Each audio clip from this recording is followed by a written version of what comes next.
राजकुमारी मंदाकिनी अपने पिता की इकलौती संतान थी। उसकी सुंदरता इतनी अद्वितीय थी कि उसके रूप रंग के चर्चे दूर दूर के राज्यों तक फैले हुए थे।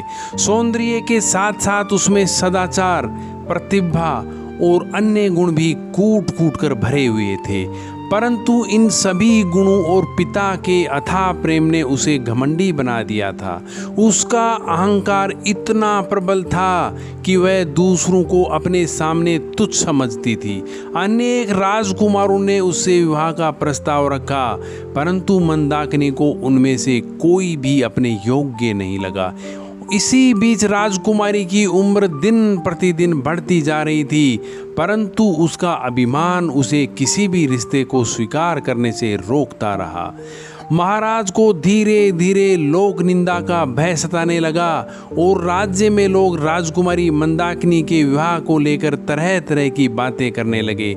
हर जगह उसके घमंड और अहंकार की चर्चा थी, परंतु राजकुमारी अपने अभिमान में इतनी डूबी हुई थी कि उसे किसी भी राजकुमार को देखने तक से इनकार कर दिया था। अंततः महाराज ने एक योजना बनाई। उन्होंने पड़ोसी राज्य के युवा और बहादुर राजा रंगमोहन से परामर्श किया और ये घोषणा करवा दी कि राजकुमारी के आगामी जन्मदिन पर जो भी व्यक्ति नगर के द्वार में सबसे पहले प्रवेश करेगा, उसके साथ ही राजकुमारी का विवाह संपन्न कर दिया जाएगा। फिर वह दिन भी आ पहुंचा जब राजकुमारी के जन्मदिन पर प्रातःकाल नगर द्वार पर सबसे पहले आने वाले व्यक्ति के साथ उसका विवाह होना तय था। सूरज की पहली किरण के साथ ही नगर के द्वार पर एक युवक दिखाई दिया, जिसके तन पर फटे पुराने कपड़े थे। वह एक भिक्षुक था, परंतु उसकी उम्र कम थी। उसके चेहरे पर एक अद्वितीय तेज झलक रहा था। उसकी आंखों में गहरी शांति और आत्मविश्वास का भाव था, जो उसकी अलमस्ता को और भी रहस्यमयी बना रहा था। राजसेवकों ने उसे पकड़कर महाराज के सामने प्रस्तुत किया। महाराज ने राजपुरोहित को बुलवाया और बिना किसी साई धूमधाम के उस भिक्षुक के साथ राजकुमारी का विवाह संपन्न करवा दिया। राजकुमारी क्रोध और पीड़ा में चीख उठी। उसके सुंदर नेत्र आंसुओं से लाल हो गए थे, परंतु राजाज्ञा के आगे उसकी कोई नहीं चली। राजकुमारी मंदाकिनी का दिल टूट चुका था। उसके पिता ने उसकी चीख पुकार पर कोई ध्यान नहीं दिया। उन्होंने भिक्षुक को सिर्फ 5 स्वर्ण मुद्राएं देकर कहा, तू अपनी पत्नी को लेकर मेरे राज्य से शीघ्र निकल जा।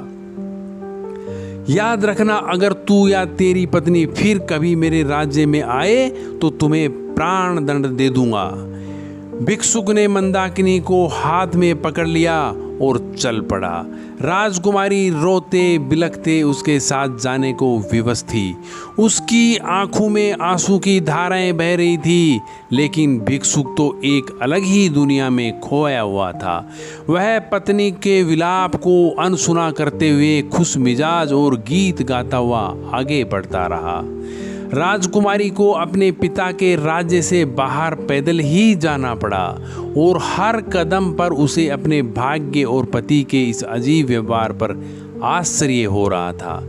भिखारी ने राजकुमारी मंदाकिनी से मधुर और स्नेहिल भाषा में बात करते हुए उसे प्रसन्न करने का प्रयास किया।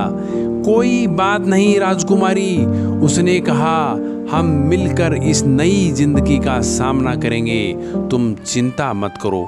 कुछ दूरी तय करने के बाद वे जंगल में एक नदी के किनारे एक फूस की झोपड़ी तक पहुंचे। भिखारी ने कहा, अब यही तुम्हारा घर है। तुम्हें अब जंगल से पत्ते और लकड़ियां लानी पड़ेंगी। कंदमूल जो भी मिलेगा उसे उबाल कर खाना पड़ेगा। पास के गांव में लकड़ियां बेचने जाना होगा। मैं भी जितना बन सकेगा तुम्हारी मदद करूंगा।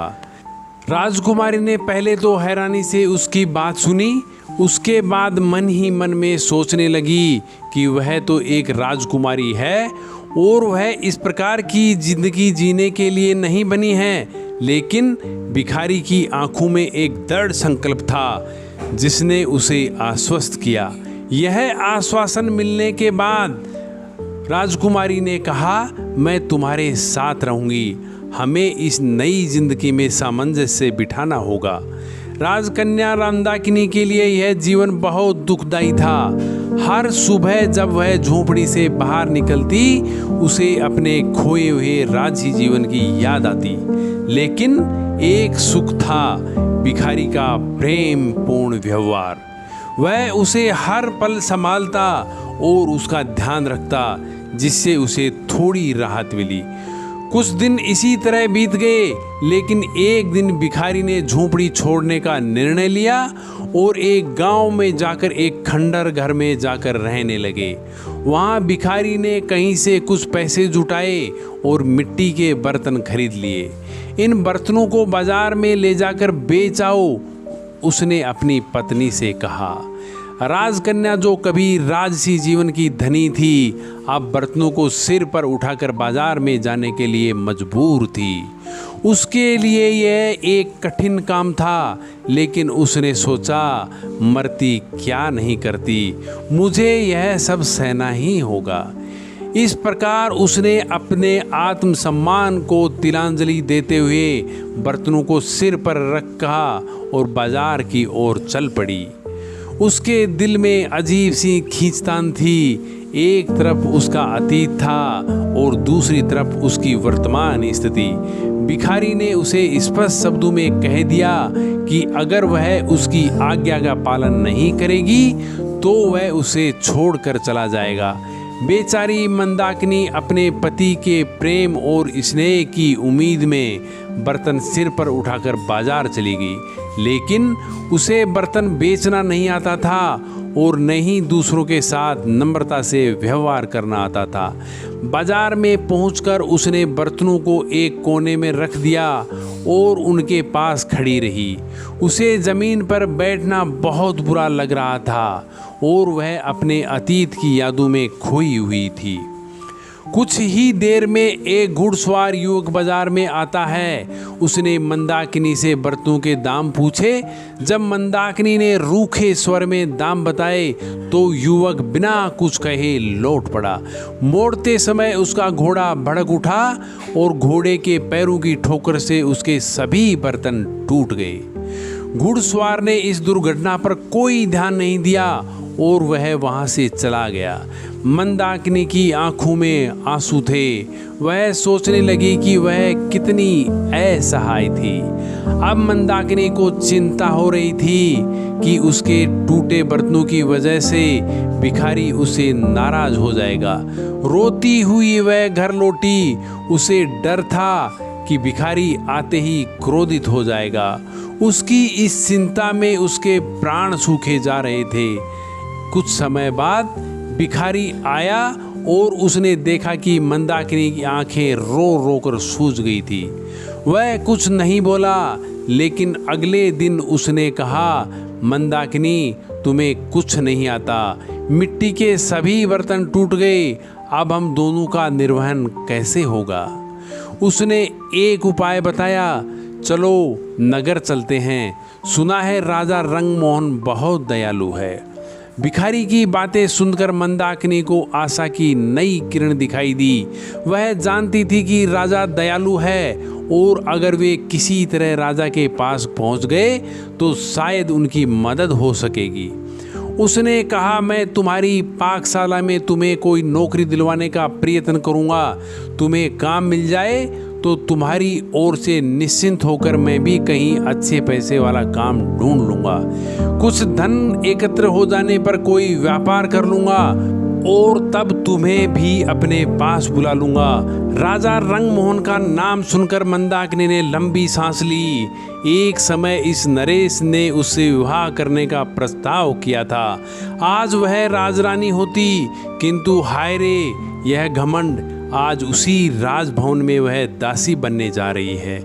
यह विचार करते हुए उसके दिल में एक गहरी मायूसी छा गई। वह सोचने लगी कि एक समय वह कितनी खुश थी, लेकिन अब उसकी सुंदरता और योग्यता का कोई मूल्य नहीं रह गया था। वह अपने भाग्य को कोसने लगी जो उसे इस हालत में लाकर खड़ा कर दिया था। जाने के अतिरिक्त कोई दूसरा रास्ता नहीं था। मंदाकिनी नगर में गई और राजा की पाकशाला में उसे नौकरी मिल गई। भिखारी उससे विदा होकर कहीं चला गया। मंदाकिनी का गर्व एकदम नष्ट हो गया था। उसका स्वभाव बदल गया था। अब वह अत्यंत विनम्र, परिश्रमी और सावधान सेविका बन गई थी। रसोई घर की अध्यक्षा रंभा कुमारी उसके कार्य से अत्यंत संतुष्ट थी। दूसरी सेविका के साथ मंदाकिनी को भी राज्यसभा में जाना पड़ा। जब सब सेवक पुरस्कृत हो चुके और सब सेविकाएं भी पुरस्कार पा चुकी थी, तब उसे पुकारा गया। वह हाथ जोड़कर मस्तक झुकाए राज सिंहासन के सामने खड़ी हो गई। नरेश ने कहा, मंदाकिनी, मैं तुमसे बहुत प्रसन्न हूँ। तुम्हें तो मैं अपनी रानी बनाना चाहता हूँ। मंदाकिनी चौंक पड़ती है। महाराज, आपको ऐसी अधर्मपूर्ण बात नहीं करनी चाहिए। मैं पर स्त्री हूँ। क्या हुआ जो मेरा पति भिक्षुक है? मेरा तो वही सर्वस्व है। उसे छोड़कर मैं दूसरे किसी की भी सोच भी नहीं सकती। वही मेरा स्वामी है। आपकी मुझ पर बहुत कृपा है, तो इतना अनुग्रह करें कि मेरे पति का पता लगवाकर उसे बुला दें। मैं पाकशाला में सेवा करके अति प्रसन्न हूँ। महाराज रंगमोहन चले गए और थोड़ी देर में वह भिखारी राजमहल से निकला। मंदाकिनी उसे देखते ही दौड़कर उसके पैरों में जा पड़ी। भिखारी मुस्कुराया और बोला, मंदाकिनी, मुझे ध्यान से देखो तो तुम्हें मुझ में और रंगमोहन में कुछ समानता नहीं मिलती? भेद खुल चुका था। भिखारी के वेश में उसे ग्रहण करने वाले स्वयं राजा रंगमोहन ही थे, और वह भी उसकी महारानी। राजा ने कहा, मंदाकिनी, क्षमा करना, तुम्हारे अभिमान की मुझे कोई दूसरी औषधि मिली ही नहीं, इसलिए तुम्हारे पिता के साथ मिलकर मुझे ये सब रास्ता अपनाना पड़ा। जीवन में अभिमान और घमंड का कोई स्थान नहीं है। कठिन परिस्थितियां आपके अहंकार को मिटाने और हमें विनम्र बनाने के लिए आती हैं। जीवन की सच्ची समझ कठिनाइयों से ही मिलती है, और सच्चे प्रेम और समर्पण के बिना जीवन में वास्तविक खुशी और संतोष संभव नहीं है। इसके साथ ही यह कहानी यह भी बताती है कि परिस्थितियां चाहे जितनी भी कठिन क्यों ना हो, सच्चा प्रेम, सहनशीलता और विवेक ही जीवन को सही दिशा में आगे बढ़ाते हैं। Thank you.